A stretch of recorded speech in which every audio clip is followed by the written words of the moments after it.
But if you follow me this way, the smell of the smoke is still incredibly strong. You can see right there, there's firefighters digging through the debris of the charred home. Morgan, this storm, really packed a punch, especially here at Kings Drive and 3rd Street. I'm sure you guys can hear the crews working behind me. You can see here they're really taking apart this tree piece by piece. There's about 3 cars under that tree. You can see the one right there with the hazards on. But if you follow me over here, just to give you guys an idea of how big this tree is and how much force it took to take it down, you can see, if you even want to call it a stump, just part of the tree there still standing. Drew, we started asking questions on Monday after we learned that Putney was planning to return to work within months of his retirement. Now, city staff had sent a memo to city council members saying that they wanted to get clarification with the state before moving forward with the press conference. Fans were stuck in long lines waiting to get into Bank of America Stadium during the first preseason home game. So I took a poll on Twitter asking you if you had any problems with your mobile tickets, and 71% of people who answered said they did. But security measures here on campus include about 900 security cameras just like this one, keeping an eye on buildings and parking areas. So the perps will come, take something, and break the window, then go inside and try to get away with the cash. But here at the Pop Bar, the suspects are still on the run tonight. I did talk to the owner, and she tells me that she would like to see more police patrols in the area. Charlotte is becoming a soccer city, and so is Alex. Oh, Morgan, 1,000%. I've had an absolute blast today, and people inside the stadium are still having a blast. These folks are having a blast right now, too. And I can tell you there were dozens of tailgates happening in Uptown today. It's actually been 20 years since the U.S. women's national soccer team played in the Queen City. 2 men caught on home surveillance video on different nights peeping into a Charlotte woman's bedroom. Tonight, one of the men is in jail. We've learned he is a registered sex offender with a lengthy prison record. Neighbors are worried about the other suspect after surveillance video shows him masturbating.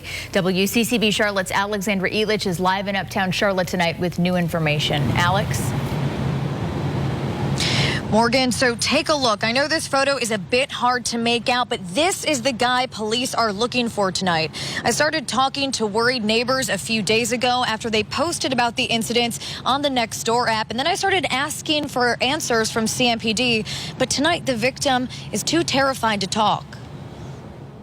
It's a nightmare, an invasion of privacy when someone is watching you without you knowing. It happened to one woman 2 days in a row. Disturbing home surveillance video shows a man creep up to a window on Von Thuringer Court in Quail Hollow around 2 in the morning on Friday. You see him peeping in a woman's bedroom window for a few minutes, even removing a light to the victim's security camera, then takes off. CMPD says this man is 61-year-old Timothy Martin. Police arrested him today and charged him with secret peeping. Around 1:30 Saturday morning, surveillance video shows a different man walk up to the same house and look into the victim's bedroom window. Moments later, it appears he starts to masturbate, then casually walks away. They seem to have no fear if you see the video.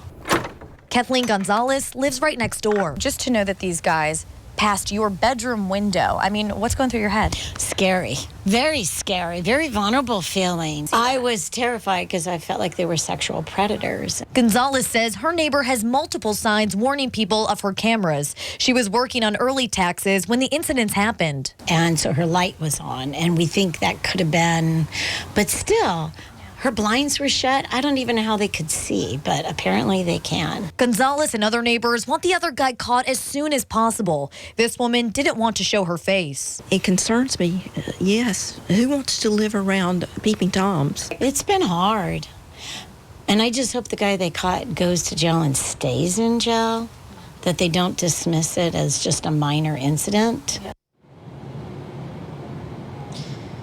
So this is Martin's 7th arrest in Charlotte just since May of 2018. Most of those arrests were on drug charges, but we did check and found Martin has served almost 11 years in North Carolina prison system. His record dates back to 1989. His crimes include attempted rape, indecent exposure, kidnapping, and assault on a female. But of course, anyone with any information on the identity of that suspect, you're asked to call Crime Stoppers. Morgan? Alex, this is so weird. reported 2 separate guys peeping on the same woman. It's very bizarre. Please stay on top of this for us. Alexandra Elich reporting live in Uptown Charlotte tonight. Alex, thank you. For the first time in franchise history, the Carolina Panthers playing outside the United States in London. While the team readies for their game against the Tampa Bay Buccaneers, Charlotte bars are preparing for huge crowds on Sunday. WCCB Charlotte's Alexandra Elich is live in South End with our top story. Alex. Well, cheerio, Drew and Morgan. Sorry, guys. I mean, I had to. Although it might not be London, bars here are expecting some really major crowds. Some are going to be offering brunch specials. And then, of course, most of these bars and restaurants will be opening their doors before the 9:30 in the morning kickoff. So take me back to London. Panthers fans are taking over London. Panthers on 3. 1, 2, 3. For the first time in franchise history, the Cats are in the UK. They're playing as the visiting team against the Tampa Bay Buccaneers in London's Tottenham Hotspur Stadium on Sunday, while diehard Panthers fans and owner David Tepper can party across the pond. Here in the Queen City, so can we. A little cranberry on top. Good to go. Cheers. Dozens of bars and restaurants in Charlotte are opening early for the Week 6 game. It starts at 9:30 in the morning stateside. Hoppin' in South End is one of them. We'll have bagels, complimentary, cream cheese, orange juice, and then once 10 o'clock hits, you can turn the orange juice into a little Prosecco, a little mimosa action. But because of state law, alcohol can't be served until 10 in the morning. You can always have something at home, so you can kind of bypass that rule. Regardless, bars are expecting big crowds and big business. Dilworth Grill is opening at 9 a.m. Probably everybody really excited. It's great to have such a great home team here, and everybody's so pumped about it, too. It's electrifying. So Sunday sales vary from county to county, but the earliest you can buy alcohol in North Carolina on Sunday is 10 in the morning. Now, the game in London is sold out, but there are predictions the game activities will be pretty laid back compared to the United States. True? Just want to make sure that you are reporting from Charlotte and you haven't made your way over to London, correct? No, Drew, I have not made my way over to London yet, but I plan on doing that quite soon. It's good, right? I have a good accent. We'll let the viewers decide. All right, thank you so much, Alex. We're going to have an update on the Panthers injury report later in. A driver dodging bullets during what appears to be road rage in West Charlotte. That driver is okay tonight, but he is asking for your help to find the shooter. WCCB Charlotte's Alexandra Elich is live at CMPD headquarters with video you will see only on WCCB tonight. Alex. Morgan, tonight the driver is desperate for police to find the shooter to get him off the streets before he hurts anyone else. The victim did file this police report and then showed me the dramatic video of what happened.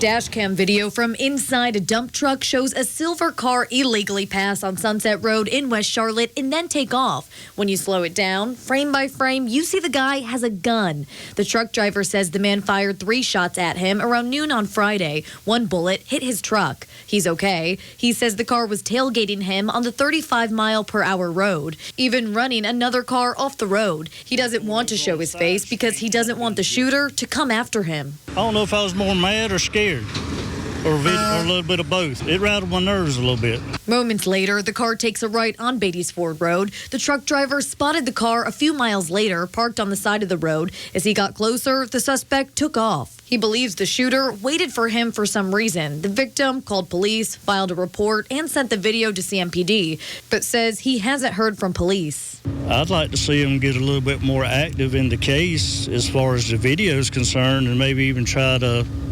handle it and try to see if they can get a reading on the tag off the video. He says the shooter needs to be arrested. He could do it to anybody. It could have been, it could have been your grandmother in her car. It could have been me and my family in my car. I reached out to CMPD and they told me that they are investigating. There have been no arrests and they will contact the victim immediately. Now, remember, the car is a silver 2017 Hyundai Elantra. Morgan?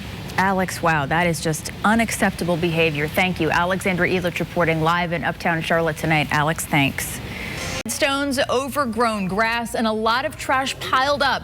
Tonight, families who have loved ones buried in this abandoned cemetery are desperate for answers. Now the conditions of the cemetery in Gaston County are getting even worse. With the future of the cemetery unknown, the community is stepping in to help. WCCB Charlotte's Alexander Elich has an update to a story that you saw first on WCCB. This right here is my brother. This is my grandpa, and this is my dad. The only reason the grass on this portion of Morningside Cemetery is mowed is because of Darren Gibson. I don't want to ask for no money. I basically take the money out of my own pocket and come down here, you know. All of this was covered with trees. Amani Aldea's aunt is buried somewhere in this overgrown grass. Family hasn't been able to find her headstone. We just cut down this path because this was all covered up. Aldea cleans her sister's gravesite herself. Does it hurt to see it like this? It does. It does a lot. The first time we came out here, I couldn't do it because it was real overwhelming. So I want to show you this. Many of the headstones at this cemetery look a lot like this. They're just not maintained. And then if you follow me over here, we were actually at this cemetery 8 days ago, and much of this trash that was illegally dumped still hasn't been picked up. After my story last week, people dumped more trash. A neighbor has started a Facebook group to get volunteers to help clean it up. Beasley's Memorial Gardens own the cemetery, but the company is no longer in business. So who's responsible for taking care of the property? The assistant county manager tells me the county is not involved. I asked if the county would step in to help with illegal dumping.